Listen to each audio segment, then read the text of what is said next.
आज आपण करणार आहोत कुकरमधला मिक्स व्हेजिटेबल पुलाव। शिवाय कुकरमध्ये करून सुद्धा तांदूळ शिजल्यानंतर पूर्णपणे सुटसुटीत राहील, अगदी गिचका होणार नाही आणि त्याचबरोबर किती शिट्ट्या द्यायच्या, किती पाण्याचं प्रमाण घ्यायचं, ह्या सगळ्या टिप्स आणि ट्रिक्स या व्हिडिओत दिलेल्या आहेत।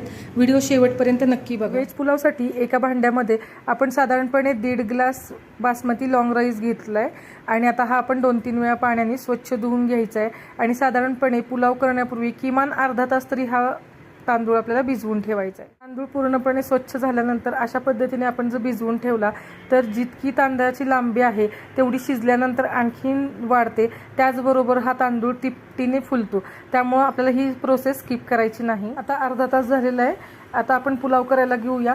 आपण आज पुलाव कुकरमध्ये करणार आहे, त्यामुळे कुकर मध्यम आचेवरती गरम करायला ठेवलेले आहे आणि साधारणपणे 3 ते 4 चमचे तेल आपण या कुकरमध्ये घातलेलं आहे। झाल्यानंतर आपण यामध्ये सगळे खडा मसाले घालून घेतले। सगळ्यात आधी मी जिरे घालून घेतले। जिरे छान फुलल्यावरती आपण 3 ते 4 काळी मिरी घातली आहे, त्यानंतर 3 ते 4 लवंगा आणि 2 ते 3 इलायची घातलेली आहे, त्यानंतर दालचिनी टाकलेली आहे थोडीशी आणि तुमच्या आवडीनुसार इथे चक्री फूल वगैरे असेल पाहिजे तर तुम्ही टाकू शकता। खडा मसाला तुमच्याकडे जो अवेलेबल आहे तो तुम्ही कुठलाही टाकू शकता। अगदी 2 मिनिट आपण असं परतून घ्यायचंय त्याला आणि मग नंतर आपण चिरलेल्या भाज्या त्यामध्ये घालायच्या। या गरम तेलामध्ये एक बटाटा आपण चिरून घेतलेला आहे सालं काढून, त्यानंतर कांदा, इथे साधारणपणे 2 मध्यम आकाराचे कांदे मी घेतलेले, त्यानंतर गाजर, साधारणपणे 1 मोठं गाजर अशा पद्धतीने तुकडे करून आपण घेतलेले,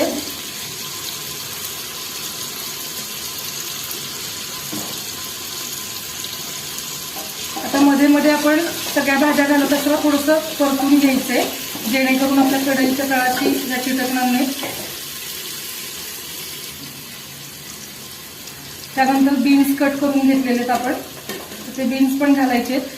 आता व्हेज पुलावमध्ये तुमच्या आवडीच्या तुम्ही कुठल्याही भाज्या घालू शकता किंवा तुमची जी लहान मुलं खात नसतील त्या भाज्यांचा वापर करून पण तुम्ही पुलाव करू शकता।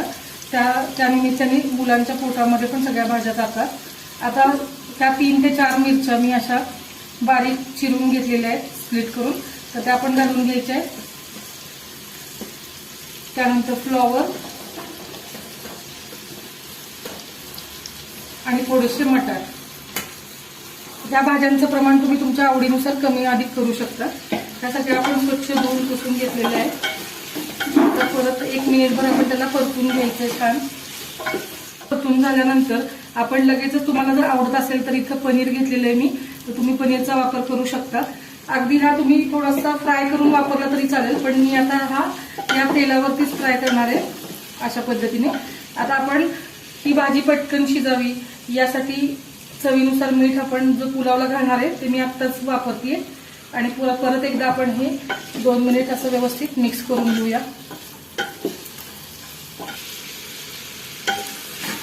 आता साधारणपणे 2 ते 3 मिनिट झालेले। आता आपण या स्टेजवरती काय करायचंय, मीठ तर आपलं घालून झालेलं आहे।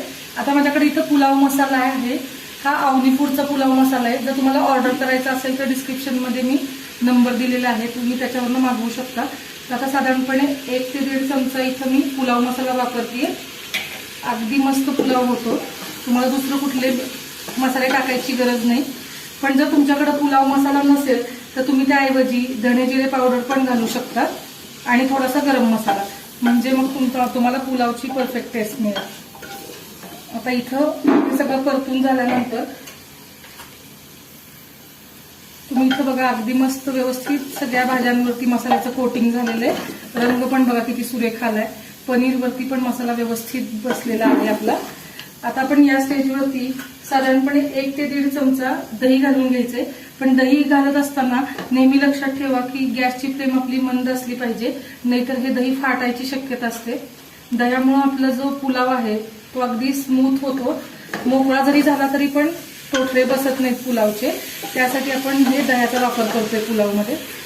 आता पुन्हा एकदा आपण ह्याला 2 मिनिट व्यवस्थित मिक्स करून घेऊया। व्यवस्थित मिक्स केल्यानंतर आपण कुकरचं झाकण लावणार नाहीये, फक्त आपण हे वरच्यावरती हे झाकण ठेवून आतल्या ज्या भाज्या आहेत त्या थोड्याशा वाफवून घेणार आहोत अगदी 5 मिनिटासाठी। आता अगदी 5 ते 6 मिनिटानंतर आपण झाकण उघडून घेऊया। छान वास सुटलेला आहे। आता आपण या स्टेजवरती काय करायचंय, जो आपण भिजवून घेतलेला तांदूळ होता त्यातलं पाणी सगळं काढून घेतलेलं आहे आपण. आता आपण तो तांदूळ त्यावरती घालून घेणार आहोत. साधारणपणे 1.5 ग्लास तांदूळ होता, त्याच्या डबल तांदूळ झालेला आहे आणि असा लांब पण दिसतोय. आता अजून शिजल्यानंतर परत त्याची लांबी वाढेल. आता हा सगळा तांदूळ घालून झाला की आपण पुन्हा एकदा ही भाजी सगळी या तांदूळ मिक्स करून घेणार आहोत. आत्ताच त्याचा अरोमा खूप छान येतोय. आणि आता आपण काय करायचं, हे चांगलं अगदी 5 ते 6 मिनिट छान परतून घ्यायचंय आपल्याला तांदूळ आणि मग आपण त्याच्यामध्ये पाणी घालून घ्यायचंय. 5 ते 6 मिनिट व्यवस्थित मिक्स केल्यानंतर आता इथं आपण 1.5 ग्लास तांदूळ घेतला होता, त्यामुळे कुकरमध्ये जेव्हा आपण पुलाव करताना नेहमी लक्षात ठेवायचं किंवा कुठल्याही प्रकारचा पुलाव किंवा बिर्याणी करताना जेव्हा तुम्ही बासमती लॉंग राईस घेता किंवा कुठलीही लॉंग राईस घेता त्यावेळेस तांदळाच्या थोड्याच प्रमाणात आपलं पाणी जास्त पाहिजे. जे आपण नेहमीच्या भाताला दुप्पट घेतो तसं घ्यायचं नाहीये, तर थोडं कमी घ्यायचे.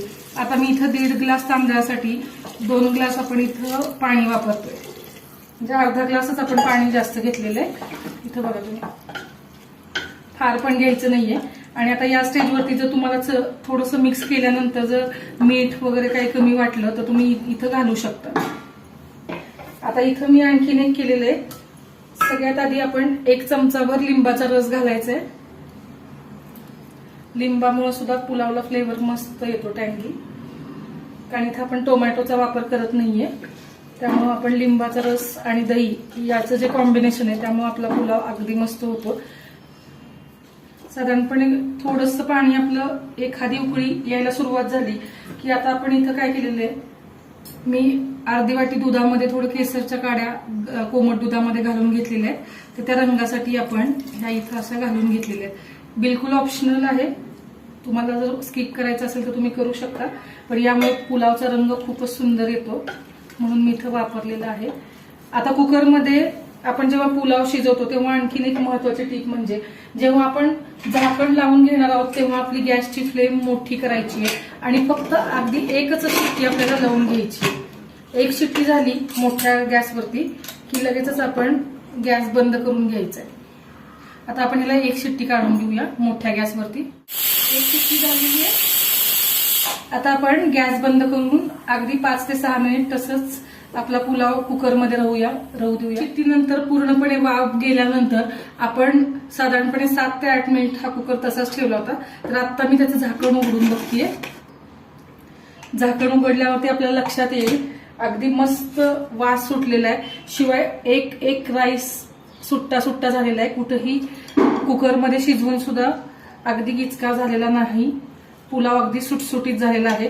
फक्त कुकरमध्ये करताना हीच एक महत्वाची टीप आहे की फक्त एका शिट्टीवरती पुलाव किंवा बिर्याणी करायची आणि आपला हा लॉंग राईस शिजवायचा आणि मग मस्त तयार होतो. तुम्ही इथं बघा अगदी छान दिसतोय, कलर पण छान आलेला आहे आणि एक जशी मिक्स केलं तर बघा अगदी मॅश होतंय, छान शिजलेला आहे आणि तितकाच सळसळीत झालेला आहे.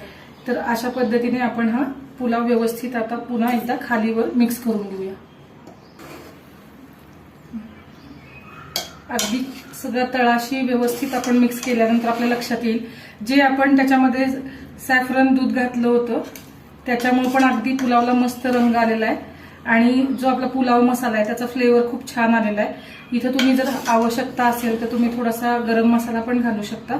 पण अगदी मस्त असा आपला पुलाव तयार झालेला आहे खाण्यासाठी. तर हा पुलाव आता आपण सर्विंग प्लेटमध्ये काढून पुलाव खाण्यासाठी तयार झालेला आहे. यावरती कोथिंबीर घालून घेऊया. काही वेळेला जर तुम्हाला अगदी पूर्ण स्वयंपाक करायचा नसेल त्यावेळेस अगदी पोटभरीचा हा पुलाव होतो आणि तितकाच चविष्ट होतो. तुम्ही कुठल्याही रायत्याबरोबर हा पुलाव ट्राय करू शकता. ही रेसिपी जर आवडली असेल तर रेसिपीला लाईक शेअर कमेंट नक्की करा आणि तुम्ही सुद्धा कुकरमधला पुलाव नक्की करून बघा. अगदी झटपट आणि मस्त रेसिपी. धन्यवाद.